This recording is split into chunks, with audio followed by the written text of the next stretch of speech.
Hey everybody, it's Allison here. So we are here in zone 6 and it's the second week of June. So the garden is going super strong. At this point it is fully planted.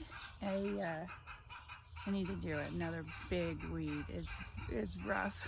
I did a big weed a couple weeks ago, and then it'll be time to do another one now. And then the plants will kind of start getting really big and filling in, and then won't have to weed so much from now on. But yeah, so I was walking around the garden, seeing how things are doing, and I noticed I have some spots that I can fill. So I did go to a local nursery and I got a few more things.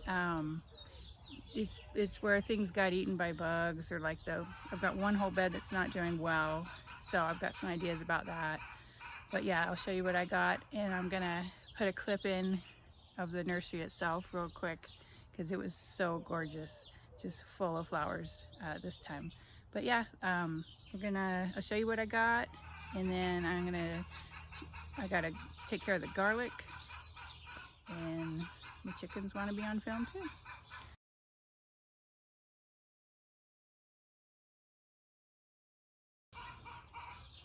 Okay, so first let's check on our seedlings we started last week. So this tray, is full of green bean seeds, 2 kinds of bush. I'm gonna try and get them big enough and put out in the garden that they don't get completely eaten, but nothing came up yet. Still nice and damp though, so we're good. And this is all brassicas, cabbage and everything, and there are little cabbages coming up. And broccoli already. Oh yeah. There's that Chinese spinach. There's more broccoli here. So good. Yeah, and the soil is still damp, looking good. All right, here is the climbing zucchini, nothing yet, but the Japanese futsu squash, both of those came up. And then 1 acorn came up. So I did go and buy another acorn. Starting to be anxious about how much grow time we have left. And then cucumbers are looking really good. So 1, 2, 3, 4, 6 of those, and I don't know what happened there. But all right, so when I was at the nursery, I realized that I hadn't started my butter baby squash, but they had a plant, so I went ahead and grabbed it. There's actually 2 in here, and then plus the acorn. And then I wanted to be sure that we had enough hot peppers, so, and I definitely have room. I got 1 more Carolina Reaper and this red habanero, which already has buds and blooms, little tiny peppers. So it wasn't root bound, so I went ahead and got it. It looks super healthy. And then check this out. I found Jamaica.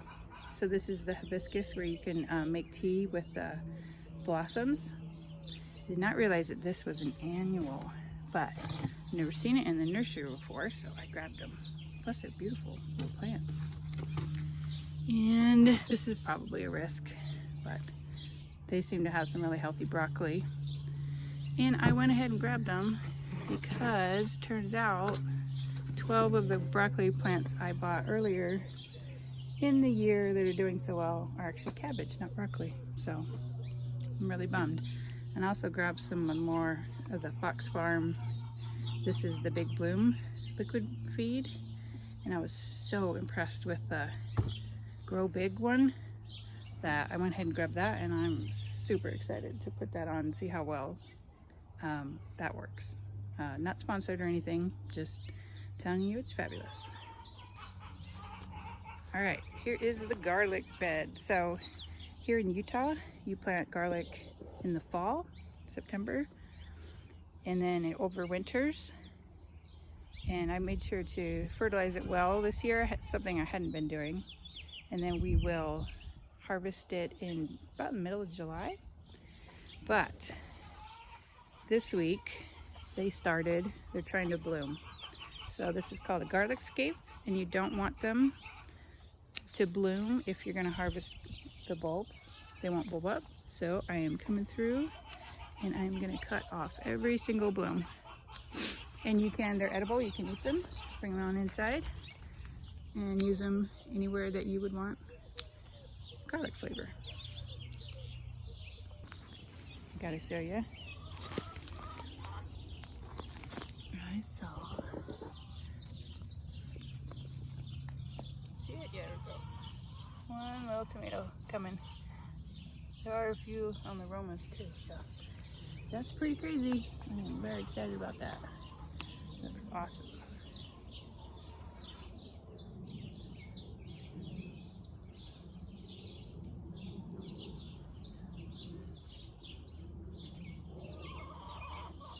So this bed is a zucchini bed and it's doing okay.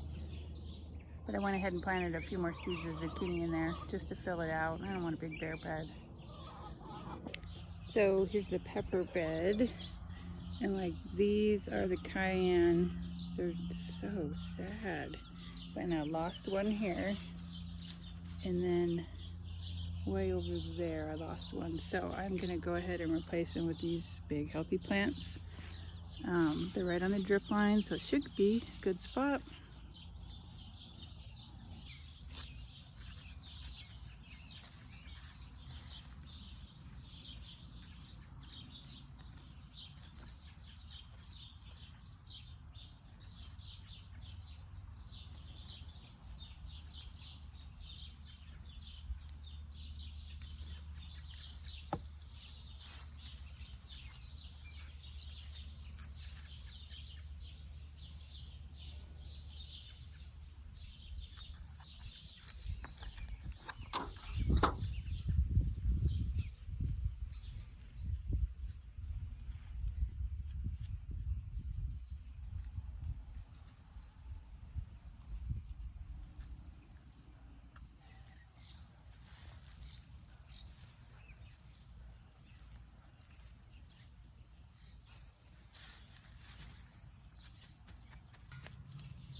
So I was remembering how big the Reaper plant was last year and decided to put it somewhere else.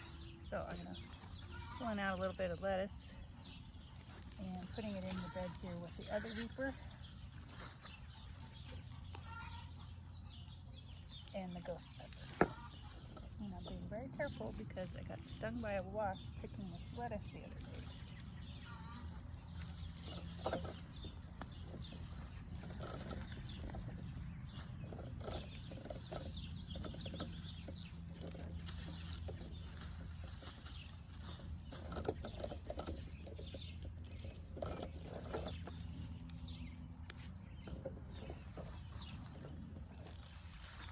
Yum.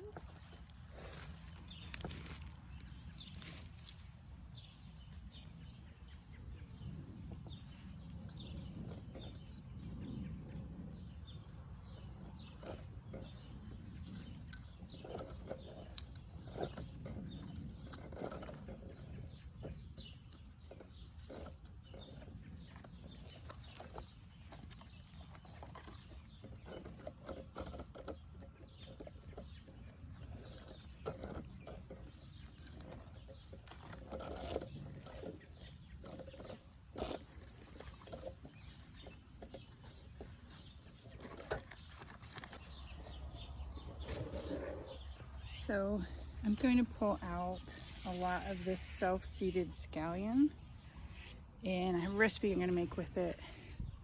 But yeah, the peppers in this bed are jalapenos, and they look awful.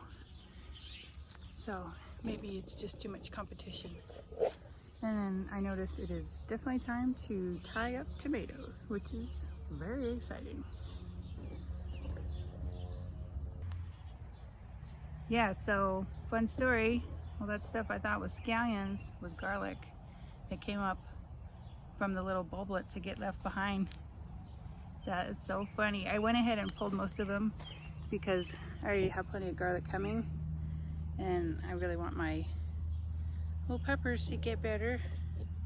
But yeah, still be able to use it. Look at this. It's not pointless. This just happened. What a fun garden surprise.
Okay, so that is a job that hurts my back, and now I'm done. So me and my bonus garlic are going inside. Yeah, so I appreciate you guys watching, and we have new subscribers here. You know, the focus of this channel is twofold. One is that we live in zone 6, and so a lot of gardening channels are zone 9 and 10, where they can grow almost all year and they can grow almost anything. But we have, you know, bad weather here for 5 months out of the year, so gardening is a little bit different. We have to go about it a little bit different. So yeah, if you're zone 6 or 5, 6, 7, definitely follow along. See how it's pretty awesome to grow here, actually, to be honest with you. And then the other thing is I try and make gardening as simple as possible. I have 2 chronic pain issues, and so I try to make it as easy as possible. So if either of those 2 things interest you, go ahead and you know, it really does help if you like the video, if you subscribe for sure. And I have a Patreon account with tiers as low as $5. It's just Commongroundgardens on Patreon. Any of those things will help the channel to continue, and I really appreciate you guys watching. So have a great day, and I will see you next time.